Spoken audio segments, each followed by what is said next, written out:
राजस्थान की तपती धरती, रेत के सुनहरे समुंदर और ऊंटों की धीमी चाल में कई कहानियां छिपी। उन्हीं में से एक कहानी है रूपमती और वीरभान की। यह सिर्फ एक प्रेम कथा नहीं, बल्कि वचन, बलिदान और अमर प्रेम की गाथा है, जो आज भी रेगिस्तान की हवाओं में गूंजती है। सालों पहले की बात है, जब मारवाड़ का एक छोटा सा गांव कुंभा अपने सौंदर्य और कला के लिए जाना जाता था। इस गांव पर राज्य करते थे राजा हमीर देव, जिनकी एक ही संतान थी, राजकुमारी रूपमती। रूपमती न सिर्फ सुंदरता की मूरत थी, बल्कि उसकी आवाज में ऐसा जादू था कि मोर भी नाचने लगते थे और सूरज भी देर से ढलता था। दूसरी ओर पास के ही राज्य सोहनगढ़ में राजकुमार वीरभान अपनी वीरता और करुणा के लिए जाना जाता था। जब दोनों बहुत छोटे थे, उनके पिता आपस में मिले और एक वादा किया, हम अपने बच्चों का विवाह एक दूसरे से करेंगे। यह वादा केवल शब्दों का नहीं, आत्माओं का बंधन था। समय के साथ दोनों अलग अलग महलों में बड़े हुए। रूपमती नृत्य, संगीत और शास्त्रों में पारंगत हुई, तो वीरभान युद्ध कला और नीति में निपुण। दोनों ने एक दूसरे को केवल बाल्यकाल में देखा था, पर दिलों में एक धुंधली सी छवि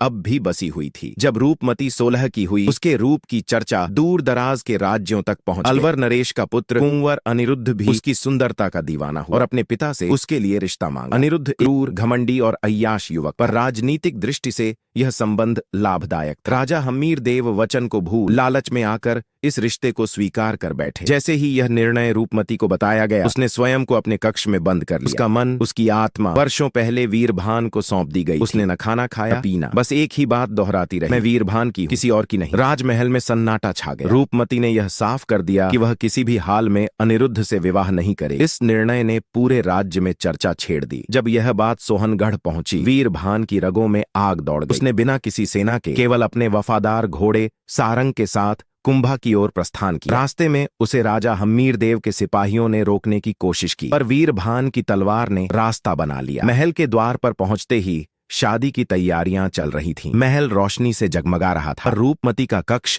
अंधेरे में डूबा था। वीरभान ने सभा में प्रवेश करते हुए ऊंची आवाज में कहा, जिस कन्या से मैं बचपन में वचनबद्ध हुआ हूं, से कोई और कैसे ब्याह सकता है? राजा हमीर देव क्रोधित हो उठे, तुम्हारा वह वचन अब पुराना हो चुका है, अब समय बदल गया है और अब हमारे निर्णय अलग हैं। तभी वहां रूपमती आई, सफेद वस्त्रों में, चेहरे पर निश्चय और आंखों में आंसू। उसने कहा, पिता, अगर आप मेरा विवाह किसी से करेंगे तो वह केवल मृत शरीर से होगा। मेरी आत्मा पहले ही वीरभान की हो चुकी है। राजा हतप्रभ थे, सभा स्तब्ध, पर तभी कुंवर अनिरुद्ध अपनी सेना के साथ वहां पहुंच गया। उसने राजा हमीर देव पर दबाव डाला और कहा कि यदि विवाह रोका गया तो वह युद्ध छेड़ेगा। विवाह का मंडप अब रणभूमि में बदल गया। वीरभान ने तलवार उठाई और अलवर की सेना पर टूट पड़ा। रूपमती ने भी धनुष उठाया और पीछे से सैनिकों को रोका। दोनों ने कंधे से कंधा मिलाकर लड़ाई लड़ी, लेकिन जब भाग्य बलवान न हो तो प्रेमी हार भी जाते हैं। वीरभान की छाती में एक बाण आ लगा, वह जमीन पर गिरा और उसकी सांसें अंतिम पड़ाव पर थीं। रूपमती दौड़ती हुई उसके पास आई और उसके सिर को अपनी गोद में रखा। वीरभान ने मुस्कुराकर कहा, मैं अपने वचन पर अडिग रहा और तुमने भी प्रेम निभाया। अब मेरी आत्मा तुम्हारी होगी हर जन्म में। रूपमती ने उसी क्षण